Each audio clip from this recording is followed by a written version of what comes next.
take a seed, you plant it, you grow it, you dry it, you roll it, you smoke it, and it goes down smooth. Hey! Spanning the continent to bring you the truth about cannabis and marijuana law reform.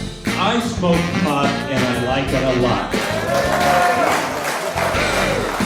CannabisRadio.com presents The Russ Belville Show, the voice of the marijuana nation. Hey, this is great, man. Well, on the earth. Now, here's your host, Radical Russ Belville. All right, good day, tokers and tokettes and non-toking lovers of liberty. It is Friday, March 4th, 2016, and it's got to be 420 somewhere in the world. Boy, it is a perfect 420 type time for me as well. I've gotten myself out of the city of Portland and off the road and up to my good friend and the sister from another mister that I never had, Cannabis Carrie. I'm up at her place here, Kensington Estates, as I like to call it, in beautiful Astoria, Oregon. We're on the mouth of the Columbia River where it meets the Pacific, the border between Washington and Oregon. We're on the northernmost tip of the Oregon coast, and it's a gray day, a typical gray winter coast day.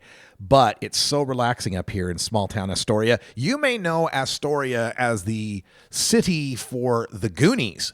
Unfortunately, the lady who owns the Goonies house has kind of now shut it down. There's so many tourists that would come in to check it out and kind of trash the area around it that she got tired of it. And, well, it's another sad day in Astoria when you can't go see the Goonies house. But you know, Goonies never say die. So who knows? Maybe that'll change someday. Coming up on today's show, we have got some great activism for you. Fran Janik is joining us at 6:30. He's going to talk to us about Vermont and its attempts to legalize marijuana through its legislature. It's not the kind of legalization a lot of us would really prefer, but it is legislative movement on this issue. So Fran will tell us all about it, the good and the bad, coming up in a cannabis community chat at 6:30. Also on the show today, we'll have time for me to get into a radical rant where I take a look at two competing medical marijuana initiatives in Ohio. Yeah, it's the running story. Wherever there's one initiative that's got funding and professionals and good poll numbers, there's always got to be another competing grassroots true legalization initiative to compete with it. So we'll break that down coming up at the end of the show in the Radical Rant.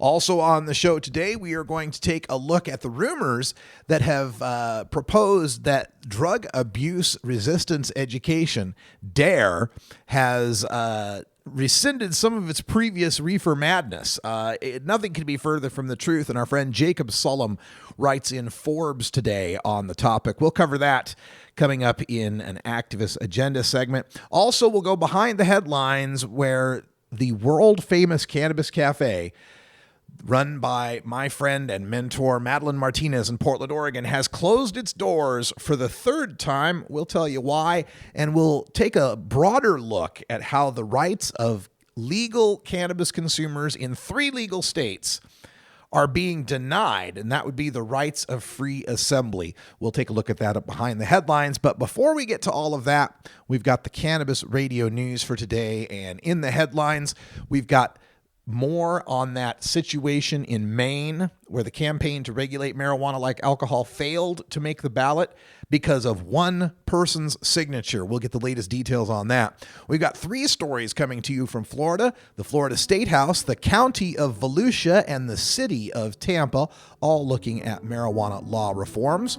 We've got some bad news coming out of my home state of Idaho with respect to their medical petition. And in Orange County, some labor news with respect to a medical marijuana dispensary. That's all coming up on the Russ Belville Show. And in hour 2, we'll take some more time to talk about marijuana issues and some politics. I don't know if you saw that Republican debate last night, but I did. And boy, that was some interesting pro wrestling theater, wasn't it?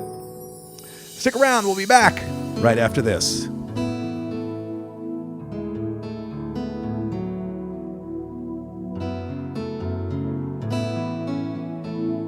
This is the Russ Belville Show on CannabisRadio.com.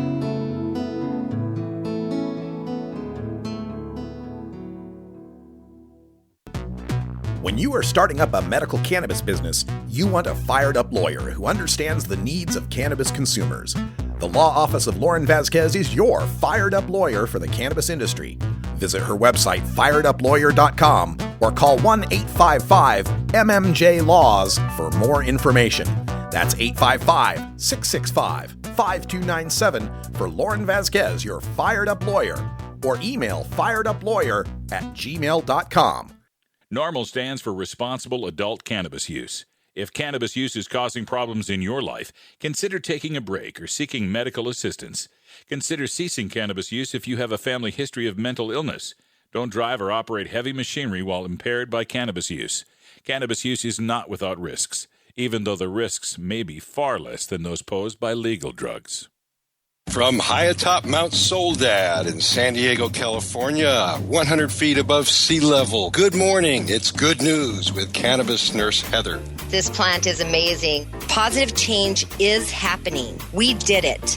No matter who you are, you can make a positive impact on the world. I would rather be illegally alive than legally dead. And that quote helped to give you strength. Nurse Heather is only on CannabisRadio.com. Good morning, cannabis nurse Heather.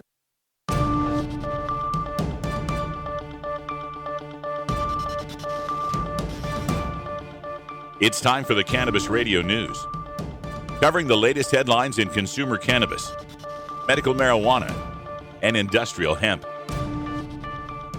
Cannabis Radio News is now available exclusively at CannabisRadio.com. Now your marijuana headlines in 4 minutes and 20 seconds. This is Cannabis Radio News. This is your Cannabis Radio News for Friday, March 4th, 2016. Maine officials have provided inconsistent accounts about whether they contacted a public notary before denying ballot access to a marijuana legalization initiative based solely on the belief that the notary's handwriting was inconsistent on forms containing 17,000 otherwise valid signatures. The various tellings of whether the notary was asked for an explanation come amid debate on whether they should have been contacted and whether the signature, which is required on petition forms, actually was inconsistent. The notary has not been publicly named by the state or the legalization campaign, but initiative campaign manager David Boyer says he knows the person and that the signatures looked consistent to him. The notary, he said, denies ever being contacted. On Friday, there was clarification to U.S. News that the state misspoke because they assumed the office followed its common practice of contacting notaries whenever there is an issue. The Florida House passed its second medical marijuana bill in 3 years Thursday. Legislators acknowledged that Representative Matt Gaetz' bill, HB 307, is not a panacea for all of the problems that have arisen the past 2 years, but that it does make significant progress. The bill, which passed with a 99-16 vote, expands the Right to Try Act, allowing near-death patients to use non-smokable marijuana of all strengths and doses. It also adds regulations for dispensing organizations, patients, and physicians covered by the 2014 Compassionate Medical Cannabis Act. The measure also comes as voters will consider a proposed constitutional amendment legalizing marijuana for medical purposes in November's general election. A similar measure was on the ballot in 2014 and received 58% approval, which was 2% shy of what was needed for passage. The Orlando Sentinel reports that the Volusia, Florida County Council voted on Thursday to give law officers the discretion to ticket people who possess 20 grams of marijuana or less. Under the new policy, violators would be fined $100 instead of being arrested and charged with a misdemeanor. County Council member Josh Wagner says that the war on drugs didn't work and that it only filled jails. He says officers will still have the right to arrest people if they become belligerent. The ordinance will apply only to possession. It will still be illegal to drive a car under the influence of marijuana. The ordinance will take effect April 1st and will cover unincorporated Volusia County, including their beaches. Tampa, Florida's city council voted 6-1 Thursday afternoon to give police the discretion to issue a civil fine instead of an arrest if someone is caught with less than 20 grams of cannabis. The only no vote was from Councilman Charlie Miranda, who is worried that much of the city's crime is because of drug deals gone bad. If this ordinance passes second reading, possession of less than 20 grams of pot or drug paraphernalia will be a first-time fine of $75. It increases for each additional citation up to a maximum of $450. St. Petersburg is also considering a marijuana decriminalization ordinance. The final Tampa City Council vote will be on March 17th. Volunteers with the group New Approach Idaho have spent several months gathering signatures to put medical marijuana legalization on the ballot in November. Now, with less than 2 months until the deadline, the group's president has canceled the petition. Bill Espenson says he received a letter from a national pediatric organization that had been listed on the petition as supporters of medical marijuana. The group asked that its name be removed. Espenson says New Approach leadership had considered pulling the petition anyway because it wasn't written well enough. Espenson says New Approach could change the petition and refile it this year, but the group was not going to get enough signatures anyway, though he says they'd gathered more than any previous pot petition in Idaho. Espenson says his group will start over with an effort to get medical marijuana legalization on the state's 2018 November ballot. Orange County, California's first licensed medical marijuana dispensary made history again, now being the first store of its kind to join a labor union. South Coast Safe Access at 1900 Warner Avenue in Santa Ana signed a labor contract with its nearly 24 workers. Owners agreed to give their employees an hourly wage starting at $13.50, health benefits, paid vacation, and pension contributions. The workers there are now members of the United Food and Commercial Workers Union Local 324. This has been your Cannabis Radio News for Friday, March 4th, 2016. I'm Russ Belville. The next generation of vaporizers has arrived.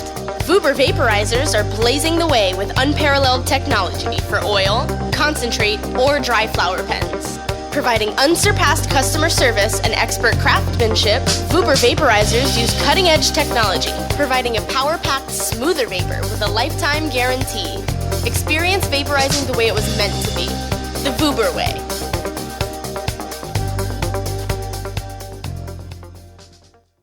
This is Cannabis Facts from Robert Platshorn's thesilvertour.org, supported by our donors and Hemp Inc., poised to lead America's hemp revolution at hempinc.com. In 1937, the second most prescribed medicine, marijuana, was banned. It wasn't about marijuana. The paper, oil, and chemical industries lobbied to end hemp farming. No longer labor-intensive, an acre of hemp produced more quality paper than 4 acres of trees. Plastics and fibers could be produced from a plant. Hemp can even produce 10 times the energy of today's ethanol. As marijuana prohibition ends, many states now allow farmers to again grow hemp. This was Cannabis Facts from thesilvertour.org, an educational nonprofit supported by our donors and Hemp Inc., a public company poised to process America's hemp crop at hempinc.com. With over 6 years of experience in the industry, New Era CPAs is one of the nation's leading cannabis accounting firms, helping hundreds of growers, dispensaries, and ancillary companies with their tax, legal, and business strategies. New Era CPAs offices cover the West Coast from Seattle to San Diego, and their skilled team is always available to help you take your business to the next level. Visit neweracpas.com for more info and set up a consultation. Welcome to the New Era. Every strain, every sale, every medical study. Keep it right here on the Cannabis Radio Network. The world of cannabis is evolving at a frenetic pace. The Russ Belville Show gets behind the headlines to take a deeper look at breaking news in our Cannabis Focus. Today in the Cannabis Focus, we take aim at a rumor that's going across the internet amongst many pro-marijuana websites about drug abuse resistance education. That would be the DARE program that has cops lie to kids about drugs in our schools. But that the DARE program has suddenly reversed itself or is no longer considering marijuana to be a gateway drug. This has been repeated on numerous websites. Let's see if the first one here, a letter to the editor in the Columbus Dispatch, which was purchasing marijuana puts kids at risk. And it was a LEAP speaker who had written this article. He's actually been on our show, Carlos McDermott. And he was a deputy sheriff who said that the war on drugs was a failure and that we needed to end prohibition. That was mistakenly placed on DARE's website, thinking that it was an anti-legalization article, and that was when Dare first was called on this as to whether or not they'd change their position. Regional Director of Dare, Ron Brogan, said, "The article you wrote about was mistakenly posted on our website by a service we use. We have not changed our stance of being opposed to the legalization of marijuana." But now there's this meme going around that Dare no longer considers marijuana a gateway drug. Dare has issued another correction saying, quote, "Some pro-drug websites are promulgating misinformation claiming Drug Abuse Resistance Education Program, DARE, one of the largest anti-drug groups in the world, no longer lists marijuana as a so-called gateway drug. Had nominal research been conducted by the authors, substantial references on the DARE website would have been found in support of DARE's position that marijuana is both an illegal and harmful drug to the youth of this nation. The authors would have had justification to instead state DARE considers marijuana to be a dangerous drug for youth and of the United States and the world." End quote. Well, I take exception to a couple things here. Number one, nobody is pro-drug on these websites. Well, I shouldn't say that. Some people are very pro-cannabis, but generally we're anti-prohibition is what we're talking about. It's not whether the drug itself is good or bad. It's whether or not prohibiting it and putting criminals in charge of its distribution and production is a good idea, which we think it is not. And the other thing is saying that they no longer list marijuana as a gateway drug and then going forth and saying we say it's illegal and harmful doesn't exactly answer the question as whether or not they still think marijuana is a gateway drug. It depends on what they consider to be references to this on their website. Jacob did a good job of looking through the website, and I've looked through the DARE website many times myself, and you may find parts where they'll state people that have heroin addiction might have started first on marijuana. But they don't explicitly go out and say that there's a gateway. They let that implication be drawn, that inference be drawn by the listener, by the reader. They don't come right out and say it. And as an observation, it's true. It's true that people that use heroin, a large majority of them, had tried marijuana. It doesn't mean the marijuana made them move to heroin. It's just a true observation. Just like you can observe that most of the people who have tried marijuana tried alcohol first. Doesn't mean one led to the other. It's just kind of part of the natural progression of how people might use certain substances. Regardless, DARE is saying no, they are not dropping that part. The part that had changed was, according to Frank Pegueros, DARE's America's president and CEO, says it's based on what appears to have been a partial posting of a document on our website. The part that was posted and since removed discussed alcohol and tobacco as gateway drugs. The part discussing marijuana as a gateway drug was on a subsequent page that was not posted. So it makes it seem like alcohol, they're saying they're going out of their way to say alcohol and tobacco are gateway drugs. And since they didn't mention marijuana, they no longer consider marijuana to be a gateway drug. That's some specious logic as well. Just because they didn't say they're against it as a gateway drug doesn't mean they don't feel that way and they haven't said so. It's just they didn't put it on their website in that way. Absence of the evidence is not the evidence itself. So DARE is still anti-marijuana. There was numerous articles on this. There was a Reddit thread, marijuana no longer a gateway drug. Teen Vogue picked up on this. Leafly picked up on this. And that was where DARE's Ron Brogan seemed quite confused as to why all these outlets were saying that DARE had dropped its gateway drug references. Nothing could be further from the truth. They still believe that marijuana is a terrible, terrible thing. And they just say that there's no point in saying whether it's a gateway drug or not, because they say, quote, "Within our curriculum, we don't deal with gateway drugs. We deal with drugs, period." So trying to distance themselves from any sort of gateway reference.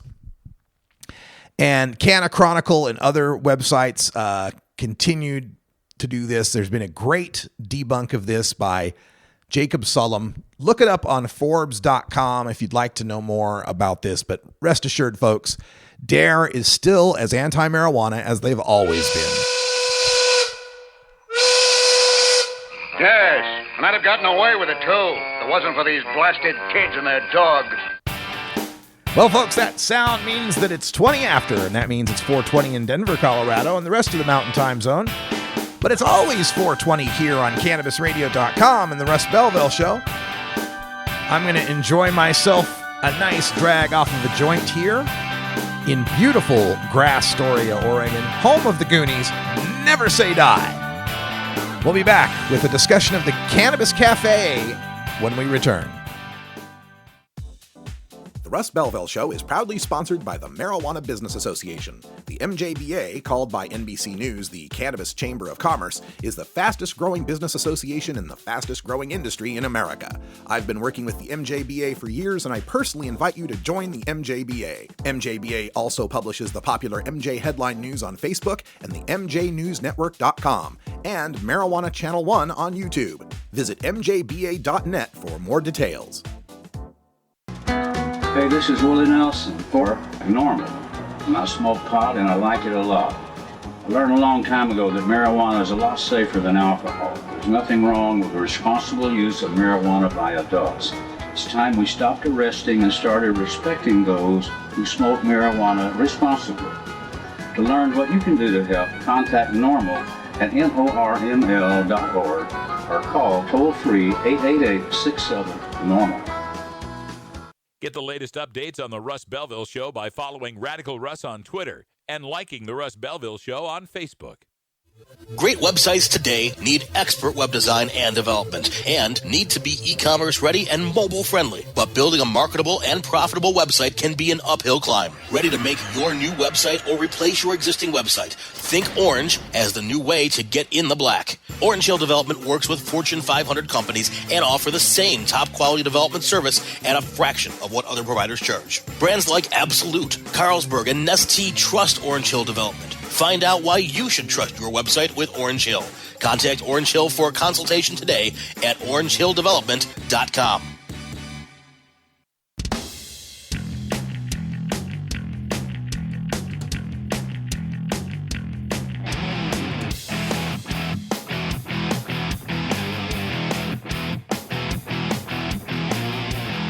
Activism begins with ACT.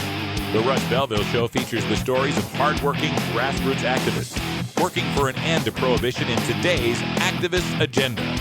Welcome back today. We're just going to talk to myself here in today's activist agenda because I got some problems with what's going on in my own hometown of Portland, Oregon. On Wednesday, the legislature unanimously banned drive-through dispensaries or walk-up windows for dispensaries. Unanimously banned them. And I have to wonder why. What is it about marijuana that makes it safer if I have to get out of my car to walk into a building to purchase it? McDonald's drive-through isn't bad for you because you're driving through for it. It's just bad for you. Likewise, cannabis isn't any safer or more dangerous because you're picking it up at a walk-up window or you're driving through to get it. This presumes that the people who are driving up through the dispensary window are picking up the marijuana and then smoking and driving. Why wouldn't that be any more difficult or easy if you had to park the car first and then get back in the car? So these proactive bans on certain types of cannabis businesses and certain ways of serving the consumer sector seem to me to be solutions in search of a problem. What would have the problem been of having drive-up dispensaries? They've got drive-through liquor stores in places in this country, a lot of them throughout the South, but we're going to worry about someone picking up some cannabis at a drive-through. And this comes on the heels of the state of Oregon passing and amending its Clean Air Act to ban vaporization and any sort of cannabis smoking. And this has led now to the closure for the third time of the world-famous Cannabis Cafe, run by my friend and mentor, Madeline Martinez in Portland. It's made international headlines for being one of the first places where cannabis consumers could gather and consume cannabis together, just like alcohol consumers can. But it's been shut down because the clean air laws do not allow indoor smoking. They've made numerous visits and found, yes, indeed, Madeline was allowing people to smoke joints inside. And they had ashtrays and everything. So she's been shut down, or she's shutting down. And it just begs the question, why? Because this Clean Air Act actually has within it specific exceptions carved out for tobacco shops and cigar bars. And Representative Ann Leninger said, quote, "I think the idea of cannabis cafes makes sense, especially if we allow cigar bars, but the concerns of public health advocates are real. We need to make sure that if we allow the creation of cannabis cafes, we do it in a way that is safe for workers and that is going to require some careful thought and discussion on people who care about the issue," end quote. Look, the Clean Air Act and all of these laws about no smoking indoors were passed because we had demonstrable science showing there was a harm from the inhalation of secondhand smoke on a continuous basis by the workers. There is nothing about cannabis smoke that is any more harmful than secondhand tobacco smoke, and certainly less harmful than secondhand tobacco smoke. Again, solutions in search of a problem. And if we're going to allow cigar bars that have that tobacco smoke that the Clean Air Act was invented for, we're going to allow that, then we have to allow cannabis cafes.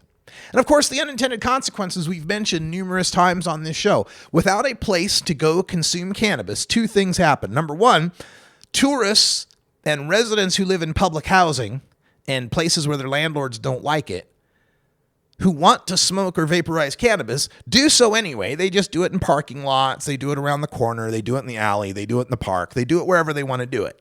So you increase your public consumption. Or number two, unable to smoke anywhere, people then turn to edibles, which they have very little experience with. They end up overdosing on the edibles, going to emergency rooms, and then there's this hue and cry from the officials about, oh my God, there's so many more people going to emergency rooms for medical marijuana or for marijuana. Well, yeah, of course, you're forcing them to. You're incentivizing a more difficult manner to control when it comes to consuming cannabis. And then, of course, all of this is also in the context now of High Times and the Cannabis Cup being unable to secure a location for the 420 Stoner holiday in Colorado, not being able to get an event permit in Denver, scrambling to try to get an event permit in faraway Pueblo, Colorado, and now it doesn't look like there'll be any Cannabis Cup in Colorado. What the hell's going on with legalization when there can't be a Cannabis Cup in Denver, Colorado, Seattle, Washington, and Portland, Oregon? The three places in the world on the planet that should have the most liberal cannabis laws that would allow for a Cannabis Cup cannot hold one any longer. What the hell is going on when in legal states you can't have these gatherings for cannabis consumers to celebrate their right of free association, but in California and Michigan, people that have medical permission slips can do exactly the same thing? As we legalize cannabis, it's important for these officials to understand and for us to educate them on the fact that this isn't just about whether or not we're safe from being arrested because we're cannabis consumers. It has to do with whether or not we are treated differently because we are cannabis consumers. The arrests and the fines were just part of it.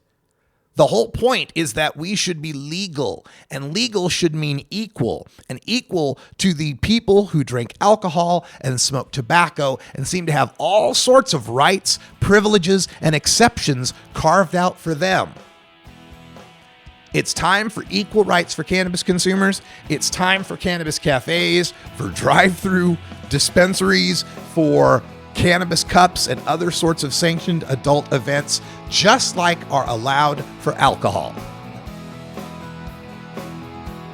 All right, folks, we got to take a break here, live from Astoria, Oregon. Never say die. When we come back, we'll get Fran Janik on the line. He'll tell us all about Vermont's legalization going through its legislature, not an initiative, and how that's becoming more and more restrictive and corporate. That's coming up in the Cannabis Community Chat right after these messages. This is the Russ Belville Show on CannabisRadio.com.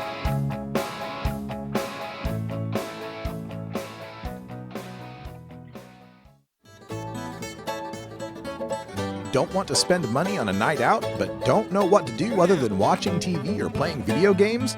Consider playing guitar, bass, banjo, or mandolin. The instrument will give you hours of entertainment with friends with minimal expense. Stop by the Fingerboard Extension downtown Corvallis at 120 Northwest 2nd Street today, or check out its inventory on the web at fingerboardextension.com. You're not high.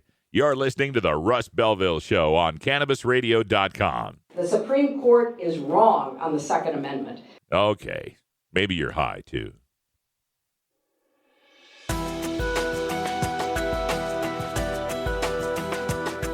The cannabis community is a diverse set of people from all walks of life. Conservative and liberal, black and white, straight and gay, rich and poor, and everyone in between. Learn more about the people we are freeing from adult cannabis prohibition in our Cannabis Community Chat. Welcome back, everybody. 31 after the hour, and today in the Cannabis Community Chat, we're going to go to the great northeastern regions of the United States, to the state of Vermont, the home state of Senator Bernie Sanders, and our guest for today, Fran Janik, who's a longtime listener of the show and an activist in the, the Green Mountain State? Welcome, Fran. How you doing? It is the Green Mountain State. Hey, Russ. Good to talk to you again. I'm here representing a group of concerned citizens known as Vermont Homegrown, of course. We helped craft the original bill in the Senate with Senators White and Benning sponsoring it, coming out of the GovOps committee. I will reflect on what's going on in your own state and say what the heck is happening, because what has happened is as it went through the Judiciary Committee and Senator Dick Sears took hold of it, he basically rewrote the entire bill. So this has gone along to the point where he was only willing to legalize up to 1 ounce of marijuana in possession of an individual. And he basically focused, like I said, going corporate, but focused the limited number of permits on more expensive and higher-end businesses. Where did we start off with this bill? What was the possession limit when it started, and did it have cultivation when it started? We had a really nice bill. I'm holding in my hands a document that I hand-titled S241, and that was issued by the state of Vermont and introduced by Senator White and referred to committee on 12/10/2015 at 4:03 p.m. And that basically allowed for home grow. It allowed for you to possess up to 1 ounce on your person. It allowed for you to keep everything that you grew in your home or secure location. It allowed for sharing without any sales. And we worked to get open licensing, but in that particular version of the bill, that draft, we came out with about 171 licenses. So really those were not too dissimilar from what we've seen pass in other legal states, and the sky hasn't fallen. Right. Well, this is what we tried for. In other words, we tried to keep it to civil penalties, not criminal penalties. Right now, we're back to criminal penalties for any grower that is not licensed by the state, and that's a very big problem. This bill will also leave out people who cannot get a card in our very restrictive medical program. Remember, the reason that we were working very hard on this legislation to get it to be open, an open market and open licensing and home grow, is to allow people that are not allowed into this restrictive program to gain access to cannabis. We've been dealing with this legislation that is the medical program for about a decade, and it's been very difficult to change. So the idea of doing something through the legislature, which is, and we found out is very difficult, a ship to steer, is a situation. It has become a situation where we were forced to go against our own bill, regrettably. At this time, we're trying to get amendments as it goes through the House, as it has cleared the Senate. Our own Senator Balint from Windham County stood her ground and represented her constituents very well. Joe Benning spoke eloquently, and they passed it through judiciary on the premise that anything is to get it through there is better than nothing moving in the direction that it's going. But we really feel that we need to take it further. So the situation is then you had a pretty decent bill, had home grow in it, but this senator kind of insisted that it have no home grow, that only commercial licensed grow would be allowed. Patients, I suppose. would have to buy it from a dispensary, right, or a pot shop. Anybody in the state will have to buy from state licensed marijuana. Okay. You will not be able to grow your own. You will not be able to. There's nobody bringing it into the state. We have gotten it down a bit. The initial licenses were, I believe, 10 or 15 licenses. We've extended that and we've lowered the threshold. But to give you an idea, the initial application fee, which I'm not sure if it has changed or it hasn't, but I don't think it has, is a non-refundable $15,000 to get a license. Yeah. Okay, and they've taken away, you were talking about places for people to smoke, and they've taken away the lounges that were in the original S241 that Senator Benning actually put in just to give tourists a place to smoke their quarter of an ounce. So we're looking at a 25% tax plus possibly the 6 to 7% sales and use tax on top of that on every sale. And so it basically they've created a system also that funds law enforcement for drug enforcement. 25% of the profits from legal sales will go to law enforcement directly, and then another 50% of every civil fine collected for any arrests and fines will go directly to the law enforcement community. Wow, so a little bit of incentive there to find ways to entrap and to prosecute people for profit, which is something we're trying to get away from in the first place. We're speaking with Fran Janik. He's an activist in Vermont who is working with, what was the name of the group again? Vermont Homegrown. That's Vermont Homegrown, and we're a community group of concerned citizens who have been in on all the meetings during the last year. Little Vermont Homegrown there for you. Yes. Oh, did you play it? Okay, I couldn't quite hear over the line. Yeah, there we go. Home Seat Grown. Tell folks a little bit about your program that you do regularly if they want to listen in more on what's going on in Vermont. Well, we don't have a website. Again, we're operating on zero budget. You know about that. Oh, yeah. And so we have a Facebook page, and you just go to Facebook and you dial in Vermont Homegrown, all caps, 3 words. Okay. And you'll get our Facebook page, and that'll give you a feed to what's happening. And, another comparison right now is we just had a maple spirits distillery, a small one, husband and wife team, just get featured in WCAX, which is one of our TV stations here. And they're able to go farm to table with their spirits, with their alcohol, made from maple syrup. And I have no problem with that.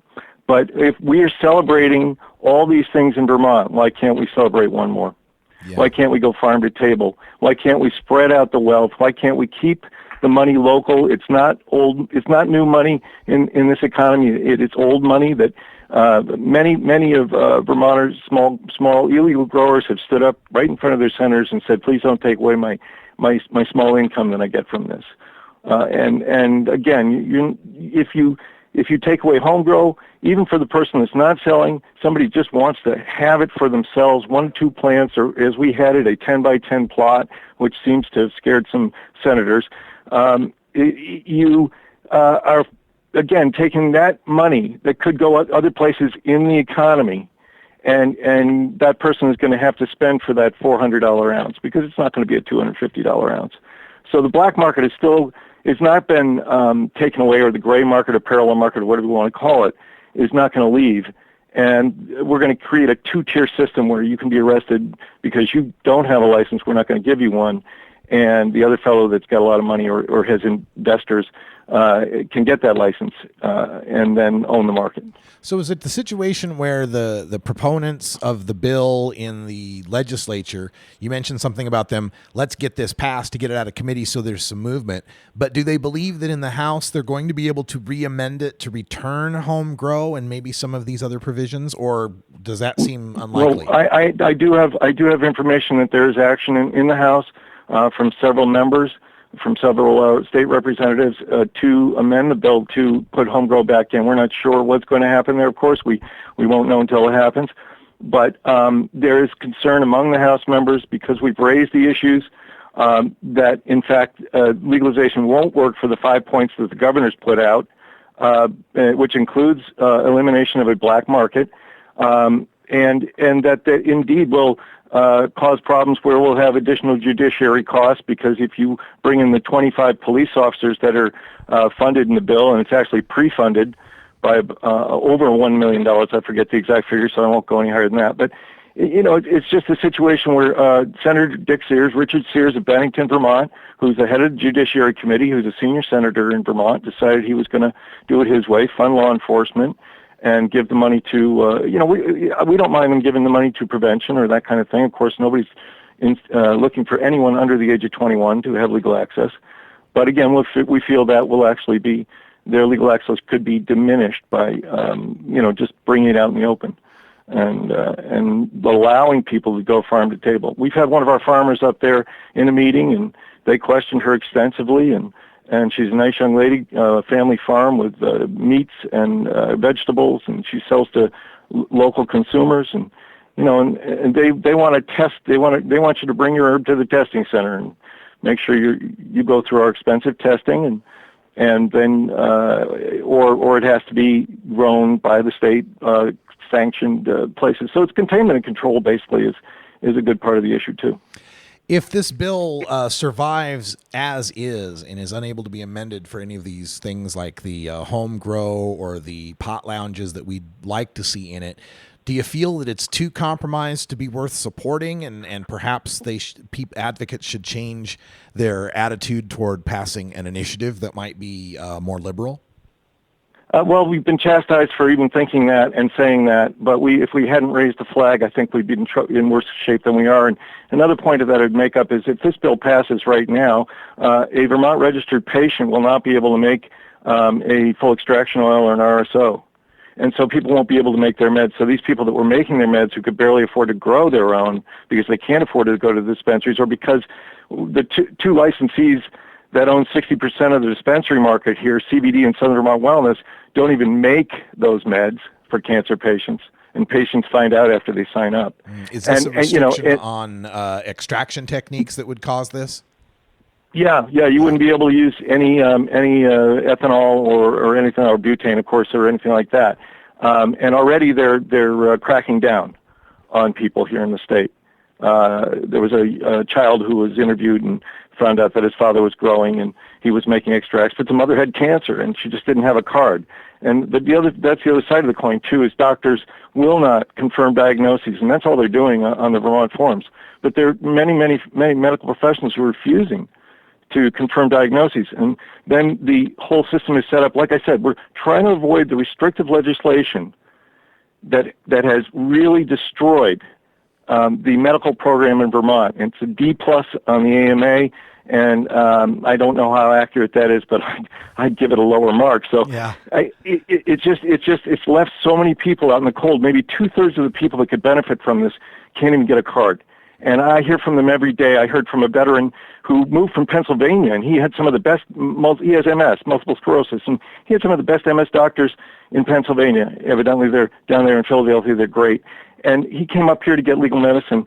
And right now, it's going to take 6 months for him to get a relationship to get an appointment with a doctor. And then it is required that he have a 6-month relationship after that appointment to get his card. So there's a year wait for him right now. My goodness. I have him walking around the State House with letters to senators. Yeah. Okay. And I could go on. A number of patients continue to contact me on let's give issues. them that contact information because we're running out of time here, Fran. If people want to talk to you about this and other issues in Vermont, how can they reach you? They can go to Vermont Homegrown on Facebook, and they can leave us a message. I'm one of the administrators. There's several administrators, but I'm one of the primary administrators. Vermont Homegrown on Facebook, and that's the best way to get to us right now. And call if you're in Vermont and you think you want fair legalization for all Vermonters. Please call your senators. Please call your House rep right now too, and tell them what you want, because we want it for everybody. We just don't want it limited to a few, and we don't want a two-tier system that leaves people being arrested for growing a couple of plants at home. Fran Janik, thanks for all the work you're doing and all the support you've given us here at the Russ Belville Show, and good luck with everything happening in Vermont. Thanks for everything, Russ. Look forward to talking to you again soon. All right. Stay tuned, folks. We've got time for a radical rant coming up at the end here. We're going to look at competing medical marijuana initiatives in Ohio. This is the Russ Belville Show on CannabisRadio.com.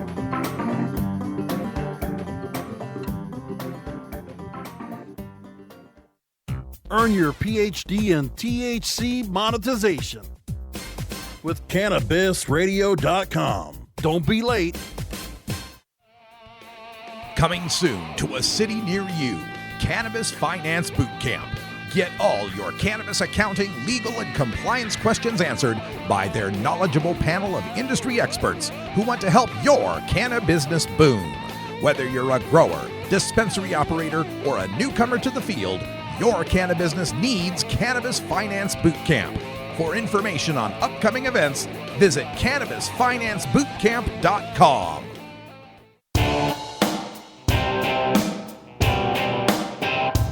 We must wage what I have called total war against public enemy number one. I support a change in law to end federal criminal penalties for possession of up to 1 ounce of marijuana. That marijuana, pot, grass, whatever you want to call it, is probably the most dangerous drug. Some think there won't be room for them in jail. We'll make room. I experimented with marijuana a time or two, and I didn't like it and didn't inhale. One major responsibility is to encourage people to use less drugs. Entirely legitimate topic for debate. Radical Rant.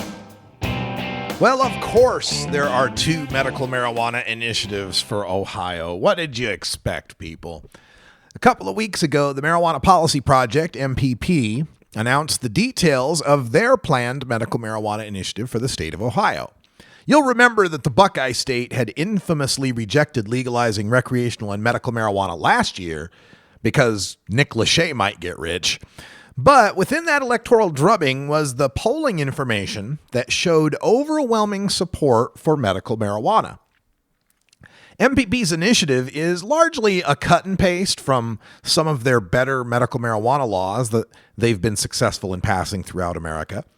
There are a couple of stinkers in there from some of their lesser medical marijuana laws as well. Here are the basic details of MPP's Ohio initiative.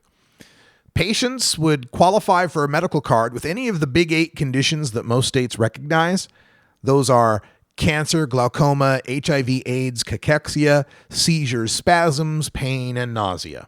Most all medical marijuana states recognize those, as well as PTSD, agitation from Alzheimer's, ALS or Lou Gehrig's disease, Hep C, Crohn's disease, and ulcerative colitis. Registered cardholders in Ohio could possess 2.5 ounces of usable marijuana, could cultivate or have a caregiver cultivate for them at least 6 cannabis plants. And that's just the floor. The ceiling could be raised. There could be a greater limit in some circumstances. And patients could possess all the usable marijuana they harvest from those 6 plants at the grow site. There will be other limits eventually for cannabis products like edibles and extracts. They're not listed in the initiative, but the state is directed to come up with some limits. There are some limits on the caregivers. Only one caregiver can grow at any one address. That's to avoid the problem of card stacking like what we had in Oregon, where like 26 growers all grow on one property. The caregiver has to be an Ohio resident, so people just can't move in from out of state and be caregivers that are growing for patients. And caregivers can only grow for 5 patients, with one exception. If you're a caregiver who's an employee of like a hospice or a nursing home, assisted living facility, something like that, then you can be a caregiver for more than 5 patients if they're all residents of that facility. The registry cards would only cost $40 a year. That would be the max. And there could be lower cost cards for low income patients. This is all details from Ohio's proposed medical marijuana initiative from MPP. They would have reciprocity for medical marijuana cards issued from other states. So your medical marijuana card would be valid in Ohio. And until they get around to the registry cards being issued, which I think is like August of 2017, up until then, patients would have an affirmative defense to any marijuana charges until just as soon as the law goes into effect. Medical card holders could not be denied any right or privilege for medical cannabis use and could not be discriminated against for their housing, their education, their child custody, and their medical procedures such as organ and tissue transplants. Now, there's some caveats on that. Housing and education, they can restrict patients if they lose some sort of federal benefit. If they lose a federal contract or something, they can't be forced to have to allow patients.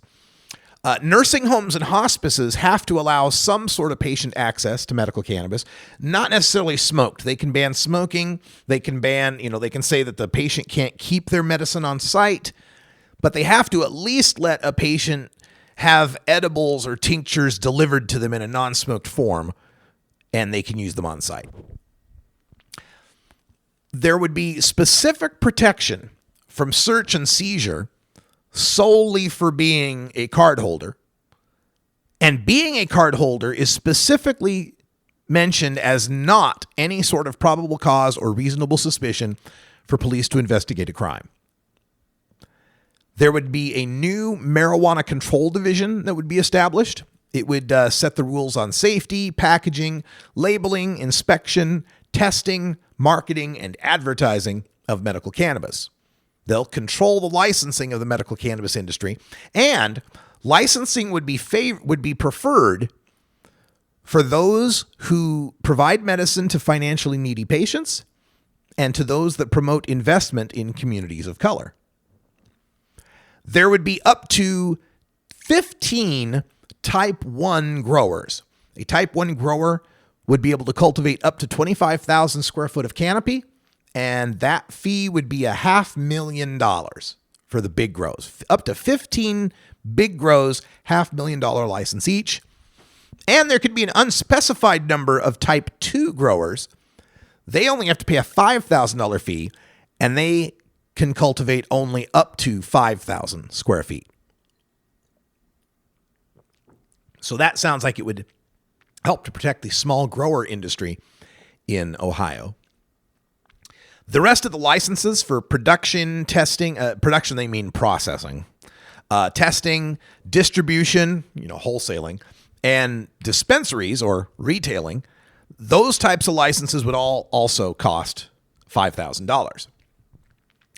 Card holders could not process their own hydrocarbon or carbon dioxide extracts without a commercial processor's license. And dispensaries would have to maintain internal confidential tracking of patient purchases to ensure that the dispensaries don't sell them any more than the 2.5 ounces they're allowed to over a 2-week period. And as far as the licenses, you can be vertically integrated. You can own a cultivation, production, distribution, and dispensary license. You can control it from farm to table, from seed to sale. The only thing that's restricted is if you have a testing license, you can't have any of those other licenses. Testers can only be testers. And cultivators can only have one cultivation license. So if you're wondering why the guys would go for the Type 1 license at $500,000 when they could just get 5 Type 2 licenses at $5,000 each, no, they can't. So if you're a big grower, that's it. You got your one big grower license. If you're a small grower, that's it. You got your one small grower license. There's a residency requirement. You have to be an Ohio resident from before January 1st, 2016. But the residency requirement sunsets in 2020. So for 4 years, only Ohioans will be able to get these licenses. Licensees can't generally have felony convictions within the past 5 years. It's generally no violent felony convictions. And it's kind of this vague thing about no convictions for actions that would affect, the lawful running of a dispensary. So I guess, fraud, embezzlement, those kind of things. But definitely no violent felony convictions. And that's only within the past 5 years. And it wouldn't count any felony conviction for something that would be made legal under the medical marijuana law. So if you were growing up to a 25,000 square foot grow, maybe that wouldn't be a problem under this new law. Licensees cannot co-locate with a doctor who writes recommendations for medical cannabis. Can't co-locate, can't pay, can't give benefits to, can't refer patients to these doctors. So there's going to be a maintaining an independence of the pot docs from the cannabis industry. The licensees have to be at least 500 feet from schools, churches, libraries, playgrounds, and parks, but a locality could make that a greater distance if they chose to. Localities could only enact restrictions on time, place, and manner of medical marijuana establishments. Outright bans of dispensaries would require a majority vote of the people. And the Ohio legislature is banned from coming up with some sort of sneaky way to undermine the amendment. Now, that's MPP's initiative for medical marijuana in Ohio. They've got the funding. They've got the experience. They've passed several medical marijuana laws. This one is one of the better ones that they've put forth, and it would be the best medical marijuana law east of the Mississippi. They've hired 3 longtime local activists from NORML and the Ohio Rights Group and the former Issue 3 campaign from last year. They're proposing a law far better than what the Ohio legislature offered, which was a cannabidiol, no whole plant, no smoking medical marijuana proposal. So, of course, MPP's plan is terrible and must be dropped in favor of a competing grassroots initiative that promises to legalize medical marijuana the right way. Second verse, same as the first. Grassroots Ohio announced they are proposing their own amendment to legalize medical marijuana, which their spokesperson, Cassie Young, said is, quote, intentionally brief, end quote. This comports with the recent true legalization criticism of California's Adult Use of Marijuana Act as being too long at 62 pages. Quote, we shouldn't be putting regulations in our Constitution, she told Cleveland.com. The amendment is about protecting inherent rights of Ohioans, not enshrining business interests, end quote.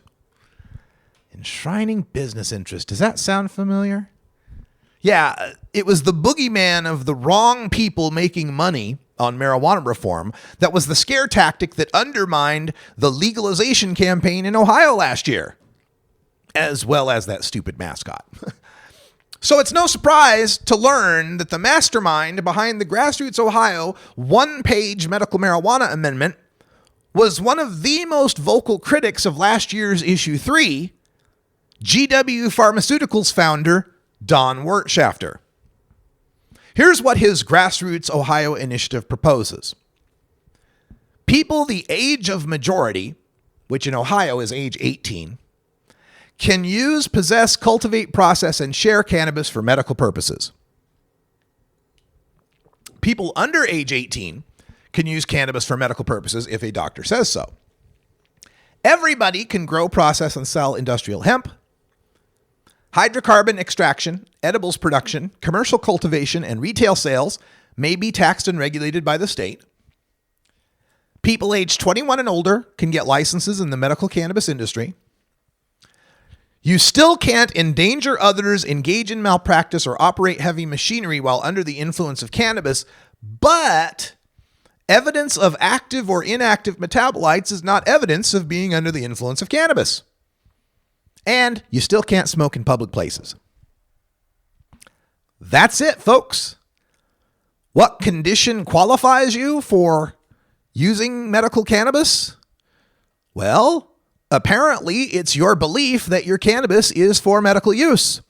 The only requirement in this amendment for a physician's approval is for people under the age of 18.